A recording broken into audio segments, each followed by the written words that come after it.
Estamos há mais de um ano da pandemia e, além da questão do vírus, uma onda de doenças psicológicas e emocionais tem assolado a população. Em meio ao caos, o que fazer? Como enfrentar isso? Venha comigo em mais uma boa conversa.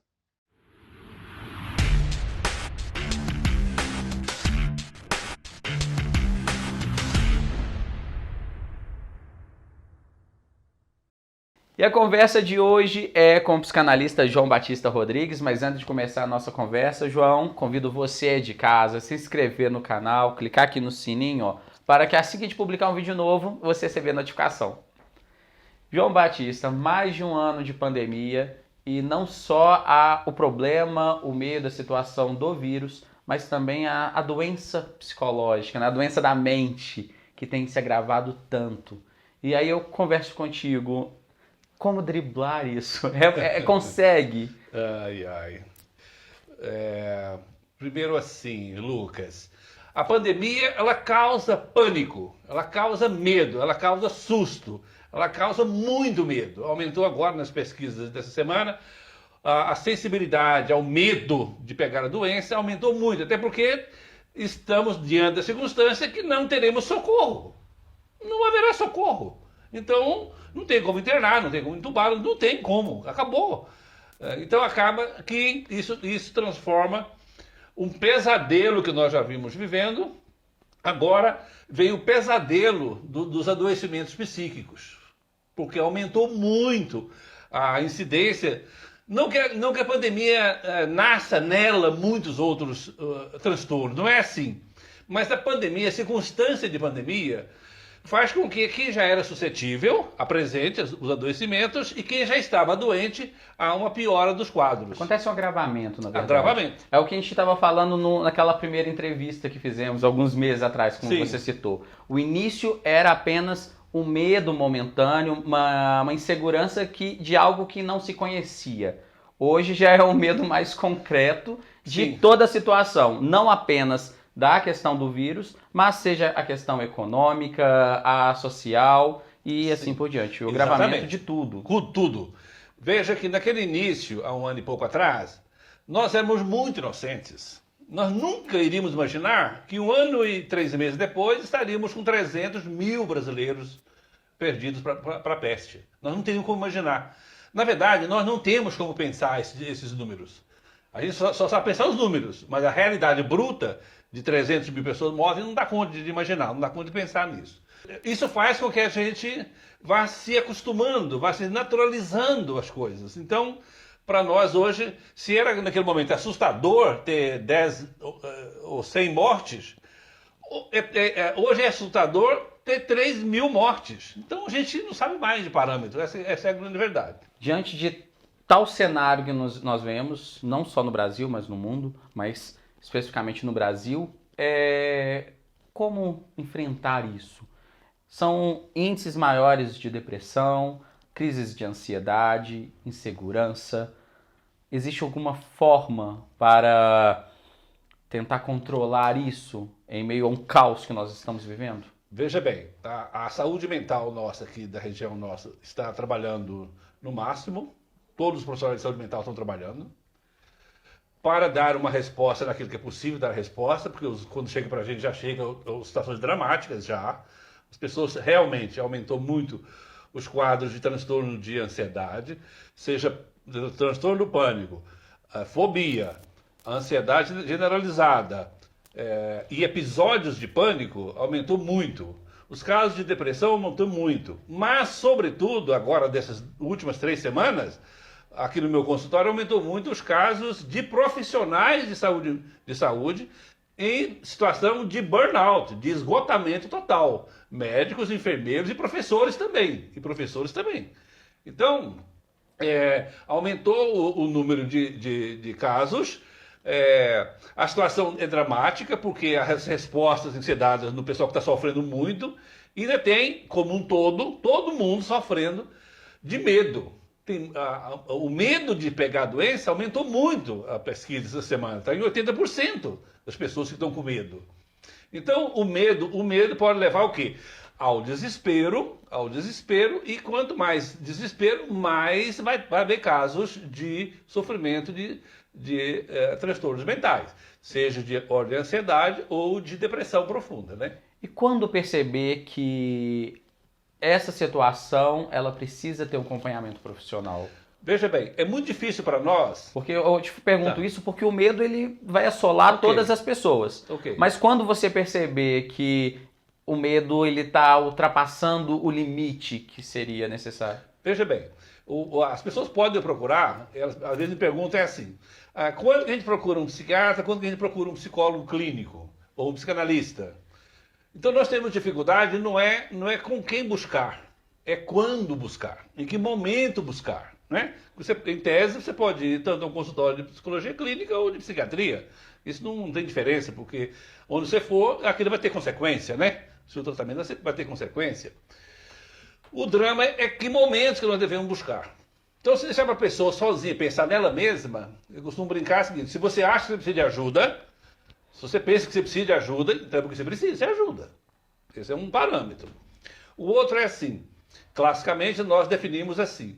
Quando aquilo prejudicar a vida da pessoa, a rotina, coisa que você fazia antes, e que isso foi quebrado pelo sofrimento, eu não consigo mais trabalhar, eu não consigo mais ser produtivo, eu me sinto incompetente na minha área, eu me sinto impotente na minha área, eu acho que eu estou enxugando gelo, eu começo a ficar pessimista sobre o que eu faço, qual o propósito do que eu faço, a exaustão emocional do trabalho. Quando você percebe que você está ficando limitado, que isso está atrapalhando a sua vida, no trabalho, na sociabilidade, na família, no amor, no casamento, nas relações de amizade, quando isso está prejudicando você, é hora de buscar ajuda.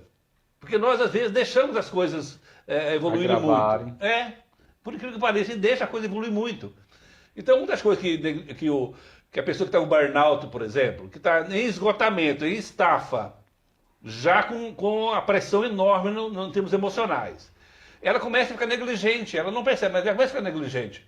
Às vezes com o trato dos filhos, do relação do casamento, ela começa a achar que ela está sendo muito aquém no trabalho, começa a ficar culpada porque foi para casa descansar, está culpada porque está de licença, uma culpa danada porque pede licença, porque é obrigado a sair de licença do trabalho. Então, o momento é quando você descontinua um ritmo que você vinha trazendo na sua vida. Está causando problema? Está causando alguma dificuldade? Então é hora de buscar ajuda especializada. Não Sim. brinque. Até então seria um período atípico diante da pandemia, mas já estamos um ano. Então é um ano de quebra de rotina e pode se considerar de uma nova rotina que foi se criada, de ambientes de trabalho que se resumiram apenas numa sala dentro de casa, o convívio familiar, então tudo saiu fora do controle, pode-se dizer. Se você lembrar bem, nós falamos disso aqui há um ano e pouco atrás, e eu falava assim que a vida foi adiada. Eu falei com você isso. A vida foi adiada. A vida foi adiada. E isso desorientou todo mundo, porque não existia mais futuro. Não tem como planejar mais nada. Hoje eu ainda te complemento, falo que a vida foi adaptada. Agora eu sou porque em um ano de pandemia as pessoas tiveram que se adaptar. Exatamente isso. Forçosamente. Obrigatoriamente. Sem muitos planejamentos, sem muitas articulações. Quer ver outro aspecto que a gente tem que considerar? O aspecto econômico.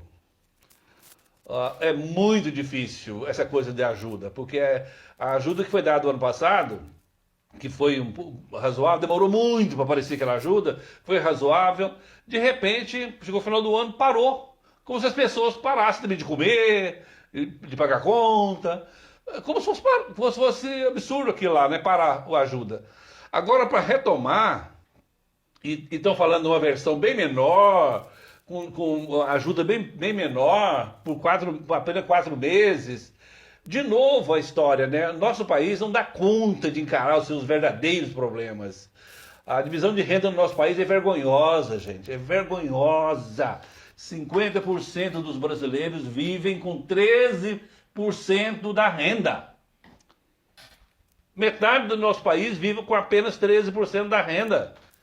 A divisão de renda do nosso país é uma coisa absurda, absurda, absurda. Nós nunca demos conta de encarar esses problemas. Nunca demos conta.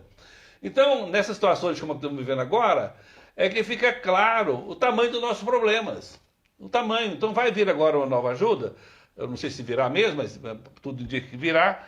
Isso pode amenizar um pouco, mas, gente, o país precisa voltar e sem vacinar em massa, a economia não vai voltar. Não vai voltar. Ela voltará quando nós estivermos no ritmo de todo mundo ficar produtivo, ué. Todo mundo ser produtivo. E Senão, se a economia não se estabilizar, É. a insegurança, Mais uma as coisa. crises, né? Vai É mais continuar, uma coisa vai para persistir. dizer em Elas relação vão ao que- persistir. esse é o problema. Mais uma coisa para a gente pensar, né? Agora, nessas questões nossas da saúde mental, Lucas, nós estamos vivendo isso que eu te falei, aumentou muito mesmo, mas os profissionais estão trabalhando, estão dando o suporte necessário. Nós não temos, assim, fórmulas prontas de como evitar sofrimento. Nós não temos fórmulas prontas de como enfrentar sofrimentos. O que eu sei é assim, é que se nós trabalharmos mais as virtudes de solidariedade, de empatia, sabe, de respeito, porque a pandemia ela nos coloca diante de um dilema ético. Ético mesmo, não é mais do que moral, ele é ético. Porque quando você toma um posicionamento, por exemplo, de tomar vacina, você está dizendo várias coisas com isso. Que você se importa sim com o próximo, que você respeita sim o próximo, que você respeita que você vai ser protegido, mas que isso também vai ajudar a proteção dos demais. Então é um problema ético que nós estamos vivendo. Então, eu espero que a gente tenha um momento de reflexão sobre o nosso modo de enfrentamento da pandemia. Por que estamos perdendo de forma tão absurda a luta contra a Covid-19?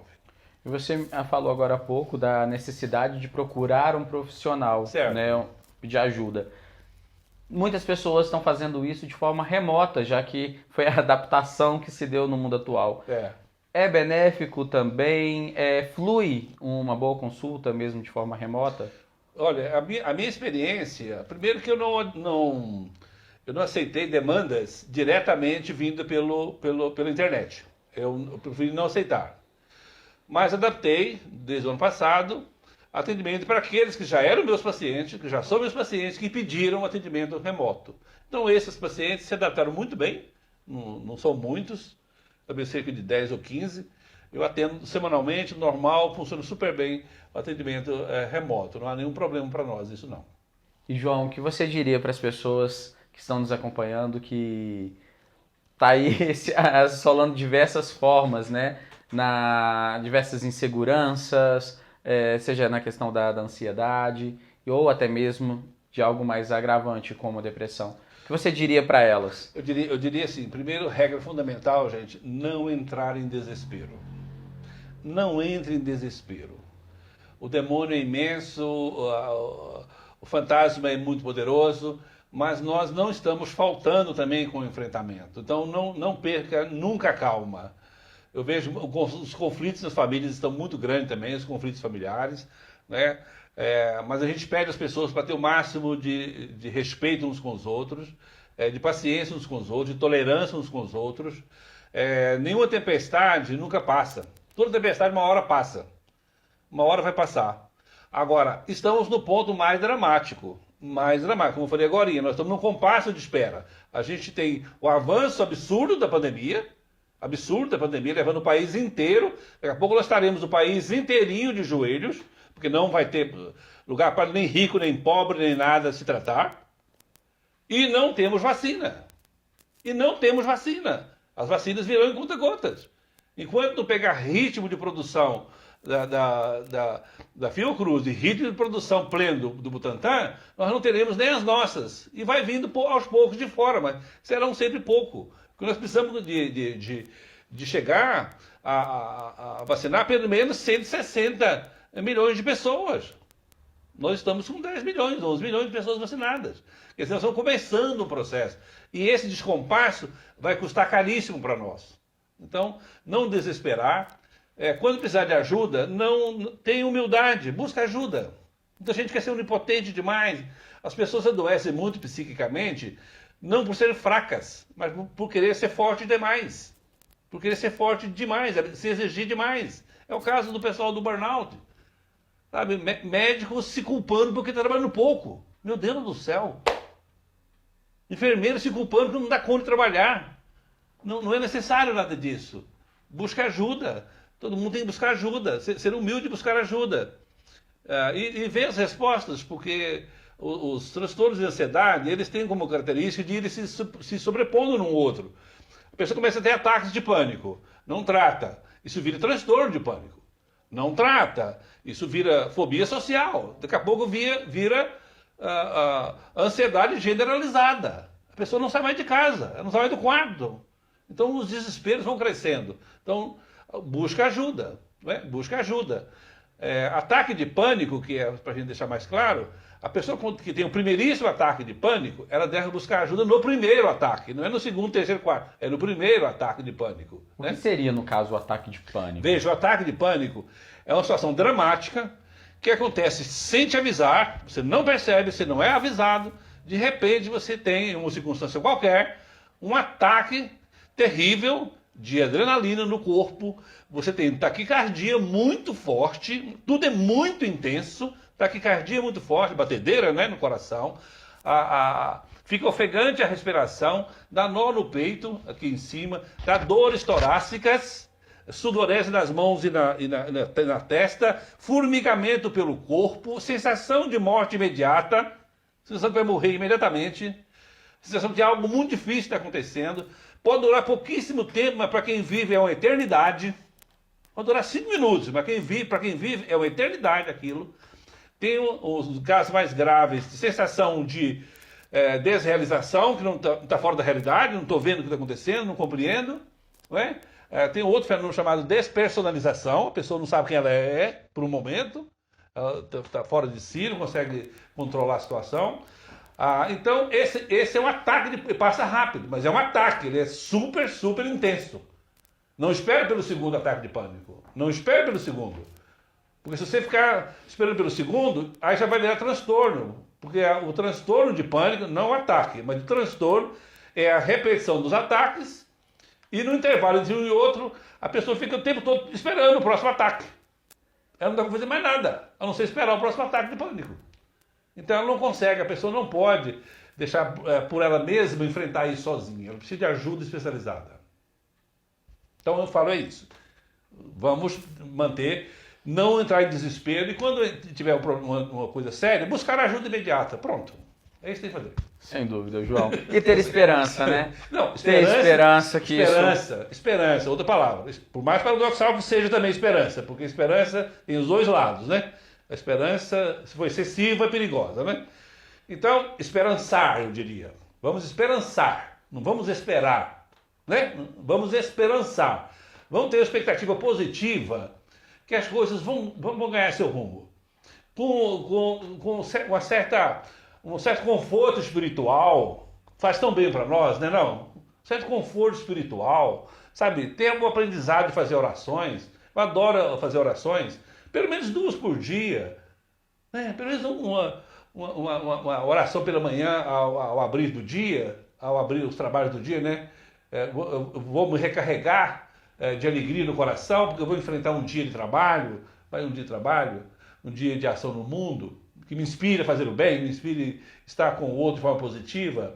E uma oração à noite, sabe, de gratidão, né, gente? É bom fazer uma oração de gratidão também, né? De recolhimento, de gratidão com as coisas, né? Então, eu acho muito legal também essa coisa do exercício espiritual, para dar conforto para nós. Sem dúvida. João, muito obrigado mais uma vez por essa boa conversa que tivemos aqui. Tenho certeza que instigou muito e trouxe muito conhecimento, não só para mim, mas também para todas as pessoas de casa. Muito obrigado a você. Muito obrigado. E agradeço você de casa também por acompanhar mais uma boa conversa. Semana que vem temos mais encontro. Um grande abraço.